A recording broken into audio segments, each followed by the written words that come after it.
Diffusion, the international science radio show. We have a bouncer on the doors of perception. The good, the bad, the ugly. It gets pretty exciting. The myths, the truths. Toxicology. Astroseismology. Magnetism. The dark side. Genetically engineered potatoes. Planetoid. Planetoid. I love that word.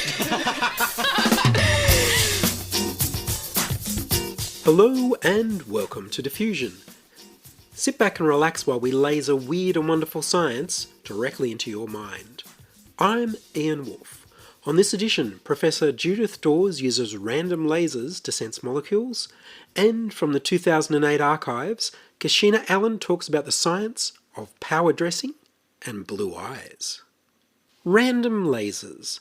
Judith Dawes is a professor of physics at Macquarie University and director of the Macquarie Photonics Research Centre, which spans the full range of photonic research from astronomy to nanotechnology. Professor Dawes will be speaking at the Frontiers of Science Forum on the 12th of March 2021 at the Concord Golf Club.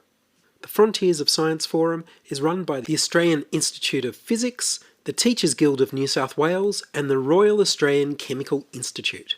Judith's own area of research is nanophotonics, how nanoparticles interact with light. We spoke by Zoom and I began by asking her if she was working on a medical sensor using nanophotonics.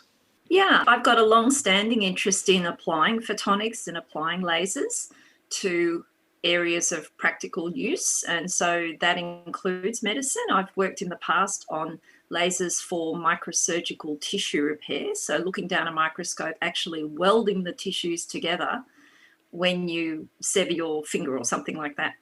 So I've got a background in applying lasers to different areas, and that means I need to work with the surgeons, or in some cases the dentists, to do the clinical side, but I provide the laser expertise. Right. And in this particular area, I'm interested in using my expertise in nanoparticles as well as lasers. So what we've been working on for a while is how nanoparticles interact with light.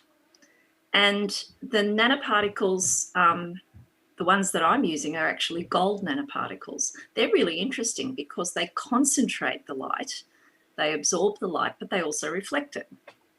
And so when I combine these gold nanoparticles with laser dyes, very bright red, brightly fluorescent dyes, the gold nanoparticles scatter the light through the dye. And it means that I can actually make a laser without putting mirrors on it. Usually when you build a laser, you have to put two mirrors and then you put a laser material inside the mirrors and you reflect the light backwards and forwards so that it can build up.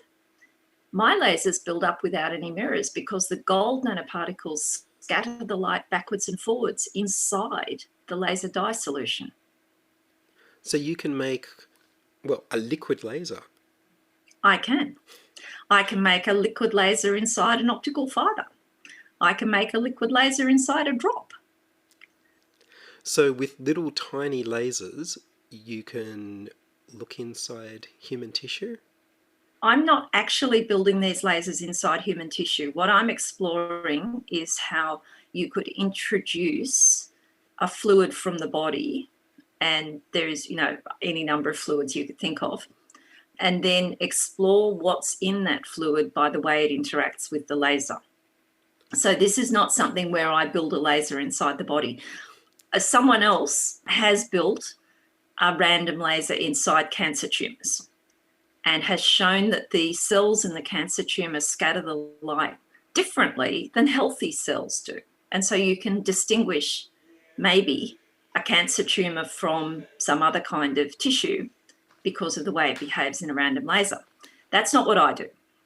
So what I'm doing is taking a sample of some interesting biological molecule in solution, which might be, in a sample of fluid from the body, and then exploring how it interacts with the nanoparticles, and then using the laser to detect the interaction with the nanoparticles. And because it's a laser, it amplifies the signal.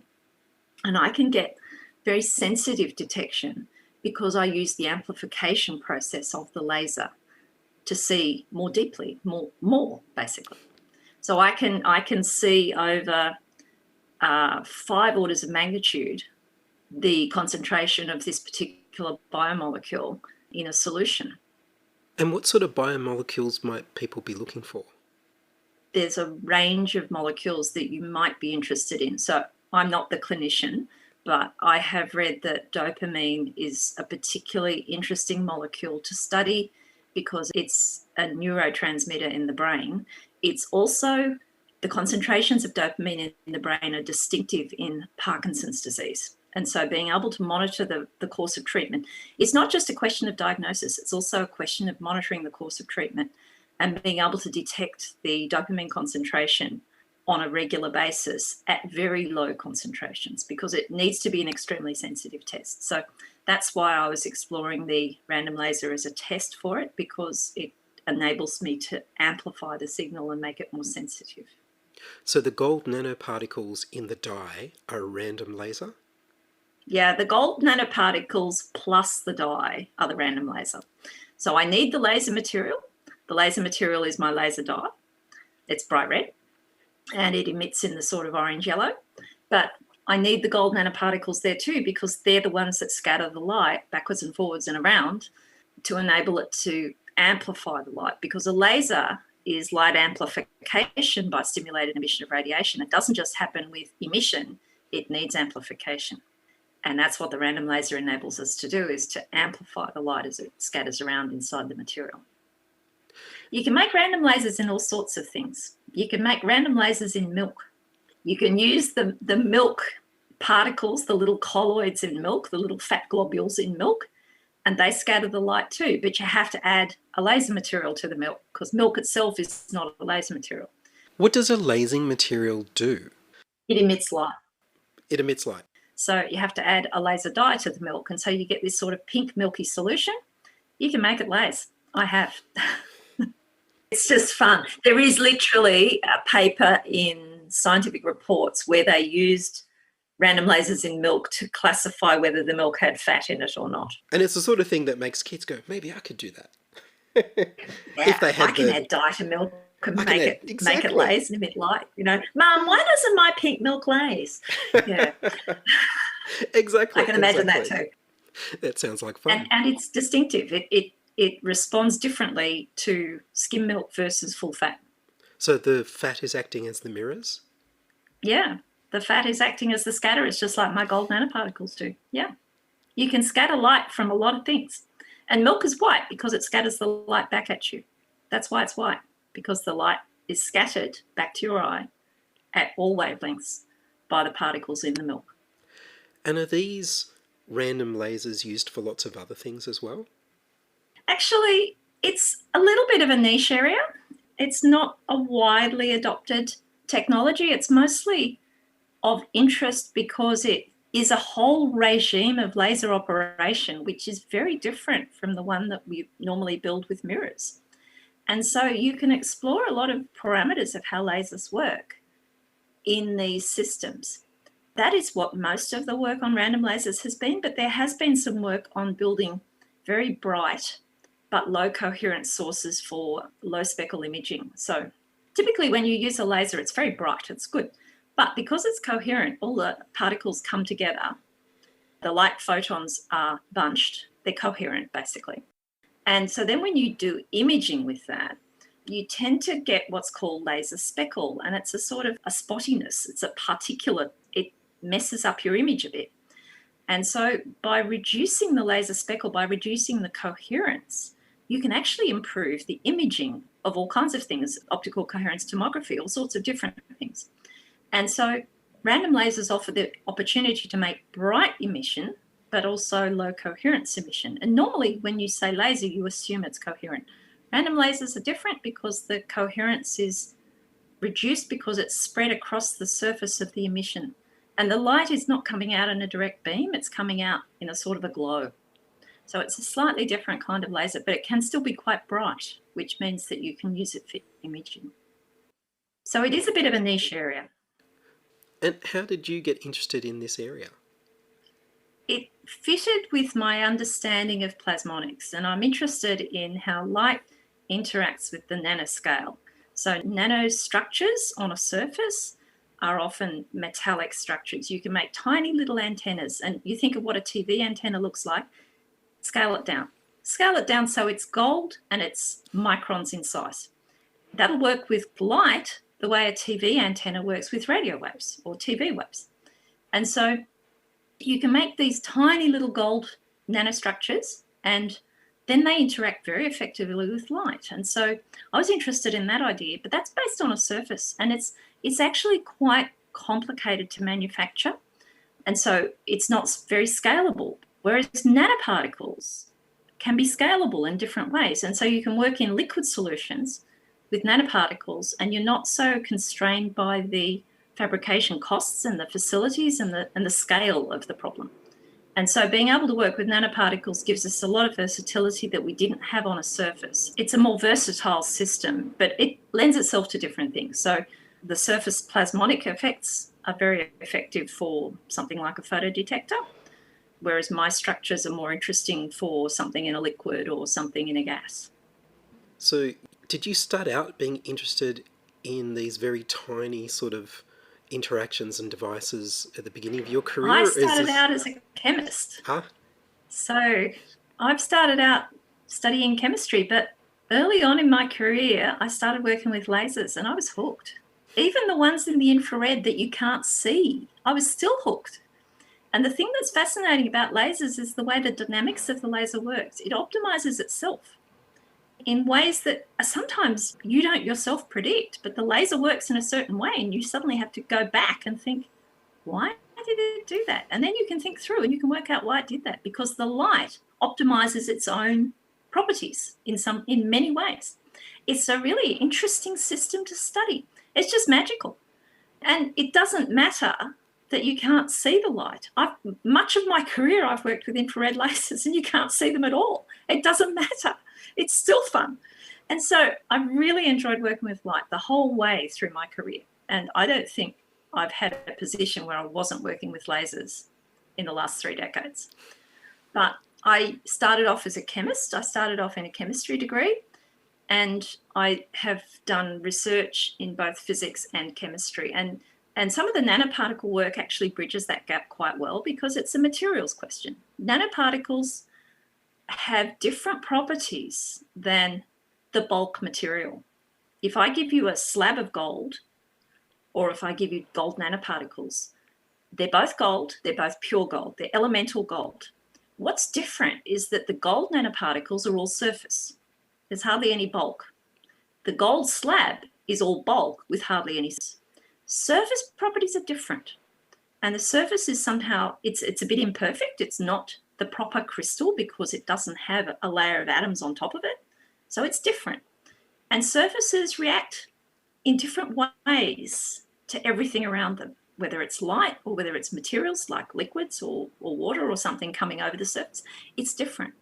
And so nanoparticles are all surface, and that makes them behave very differently in lots of ways. And so I think my ability to work with an understanding of the materials and an understanding of the nanoparticles, but also to understand how the light works with them, is where my particular niche of research is.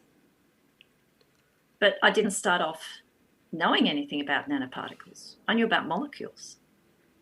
And nanoparticles are not molecules. They're bigger, but they're often just a pure substance. They're not necessarily an element. I mean, we're working on nanodiamonds, we're working on nanosilica particles, nanotitania particles, nanorubies. I tend to have expensive tastes, obviously, but they're all very small quantities. So if a student wanted to follow your career path and get to work in lasers, do they need to study a physics degree? They don't need to study a physics degree, but a physics or an electrical engineering or a physical chemistry degree would be what I would recommend. You need to understand how light works, and light is mostly a physics phenomenon. But you also need some sort of interest in what you're going to do with the laser, whether it's the materials end or whether it's a medical application or a dental application or a communications application in optical fibres.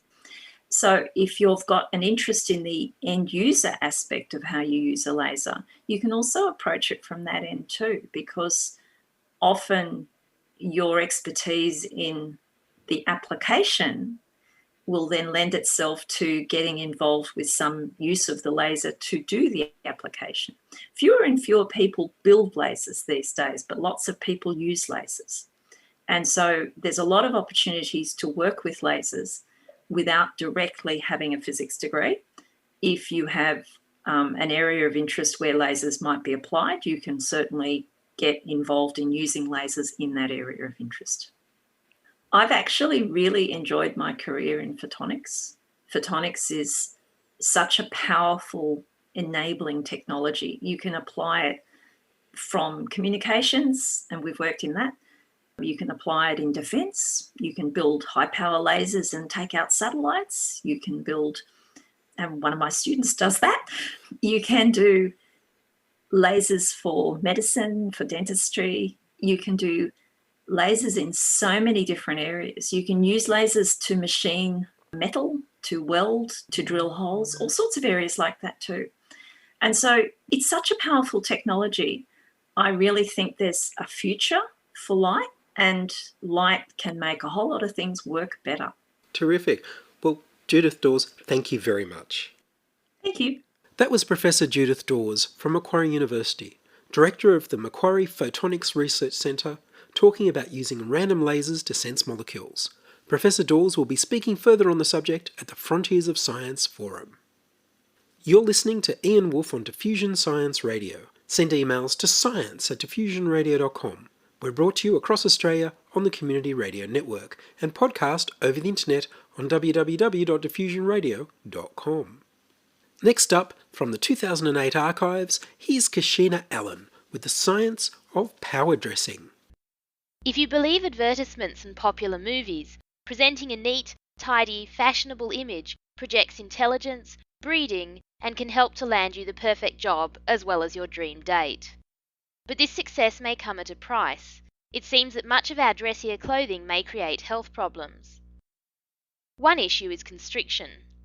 Only a few decades ago, men wore suspenders to keep their trousers up.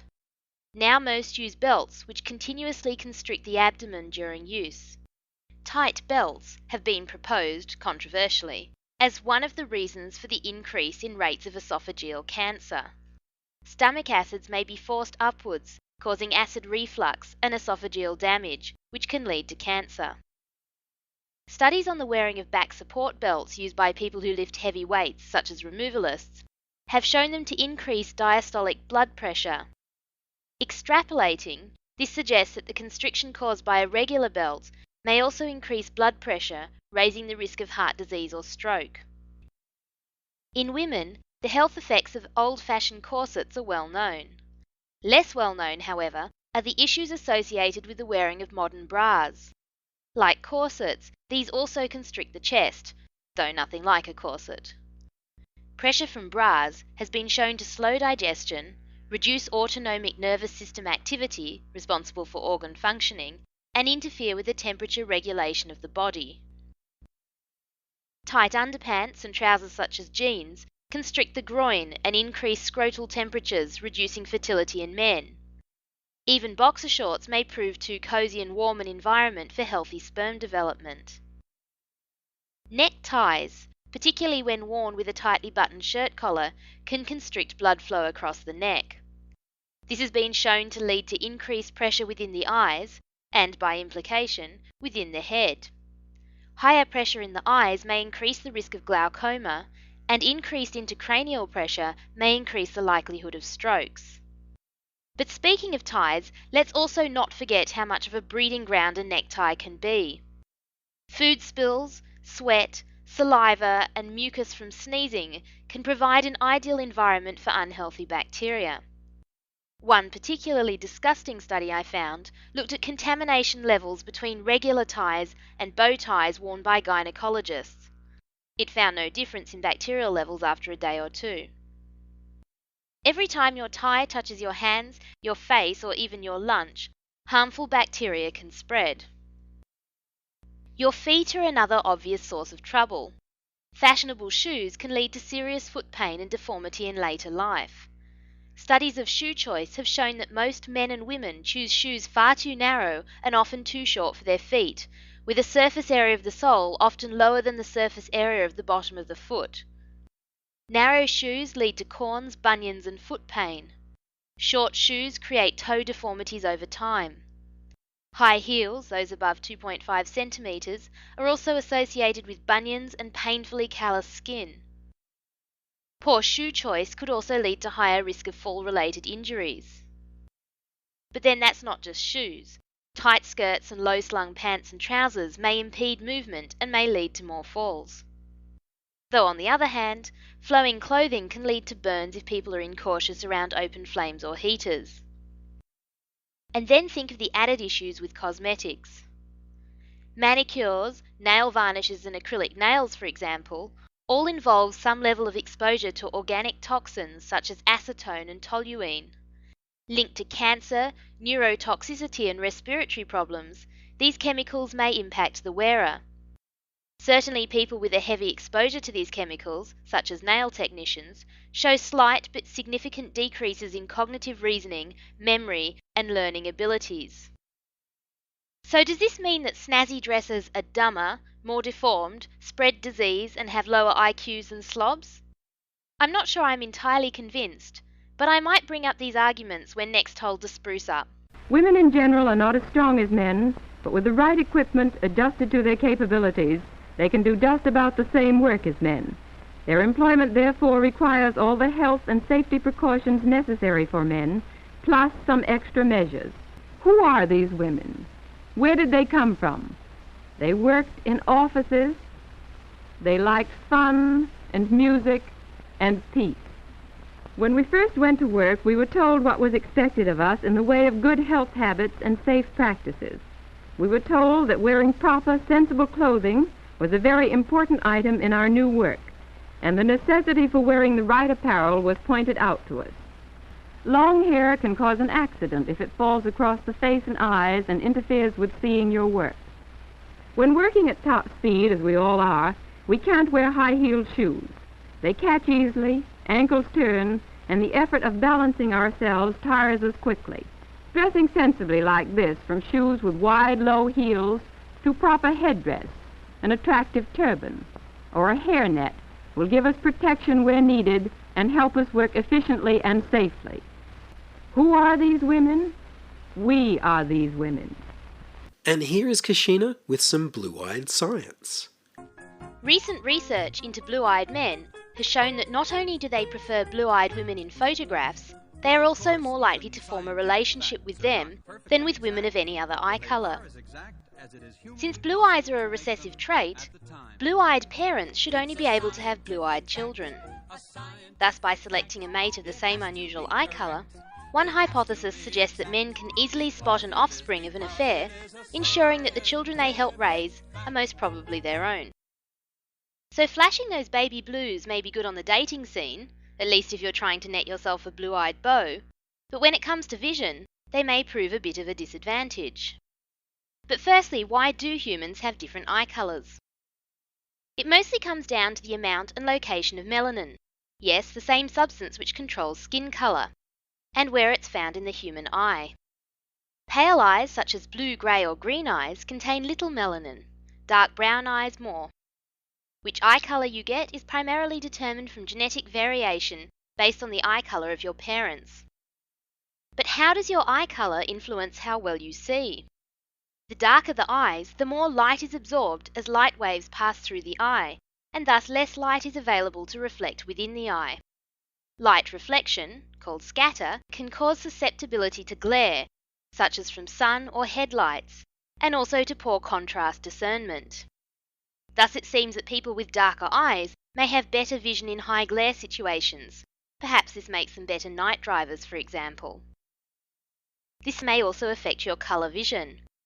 Here it seems that lighter eyes may provide some advantages.